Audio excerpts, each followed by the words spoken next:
Il y a quelque temps, quand nous avions abordé la notion de fonction, nous avions vu comment trouver un antécédent. L'antécédent, c'est le nombre qui rentre dans la machine avant d'être transformé. Quand on a un programme de calcul, l'antécédent, c'est le nombre que l'on choisit au démarrage du programme, du processus de transformation. Dans la notation mathématique, l'antécédent se lit ici juste avant la flèche de transformation.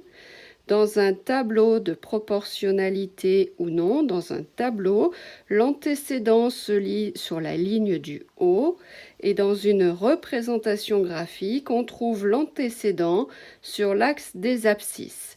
Nous avions défini l'antécédent dans le cours en disant que pour déterminer un antécédent, il faut trouver le nombre au début du processus, c'est-à-dire à l'entrée de la machine. Pour cela, un antécédent d'un nombre k se trouve en résolvant l'équation f de x égale k. Au moment où nous avions étudié cette définition, je vous avais annoncé que vous n'aviez pas les outils mathématiques pour procéder à la recherche de l'antécédent en utilisant la définition. Maintenant, l'outil mathématique, c'est les équations, vous l'avez, vous le connaissez. Eh bien, je veux regarder avec vous comment concrètement on utilise cette définition. Je vais vous proposer 3 exemples. Dans les exercices que je vous proposerai ensuite, il faudra faire comme dans les exemples développés ici devant vous. On considère la fonction définie par f de x égale moins 5x. Trouvez les antécédents de 27 par la fonction f. Ça veut donc dire qu'on veut résoudre l'équation. On reprend la définition de la fonction. On cherche le nombre qui, dans le processus de transformation, va donner 27. Cette équation, maintenant, vous le savez la résoudre. Entre x et moins 5, quand il n'y a rien, il y a une multiplication. Pour trouver la solution, je vais diviser d'un côté et de l'autre par moins 5. Je peux simplifier, il va rester x égale, les égales sont écrits les uns sous les autres, calculatrice, 27 divisé par moins 5, ça va donner moins 5,4.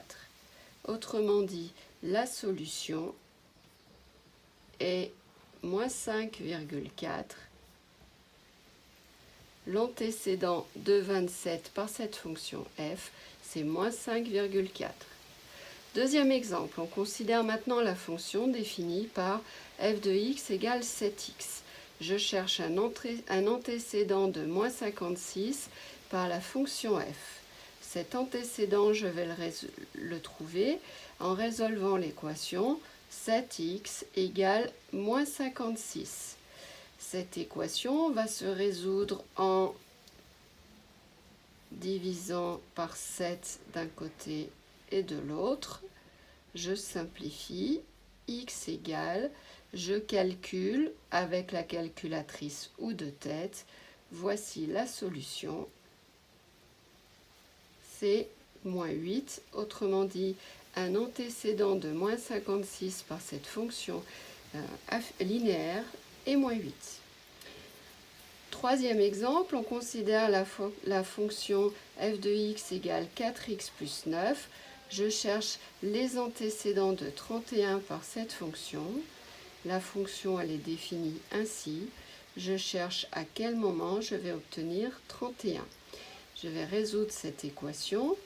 Ici, plus 9 va passer de l'autre côté pour que les x soient à gauche et les nombres soient à droite.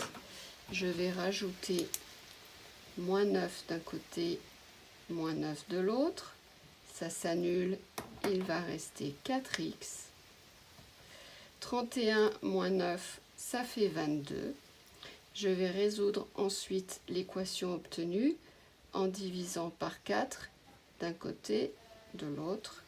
Il reste 22 divisé par 4, ça donne 5,5. La solution est 5,5.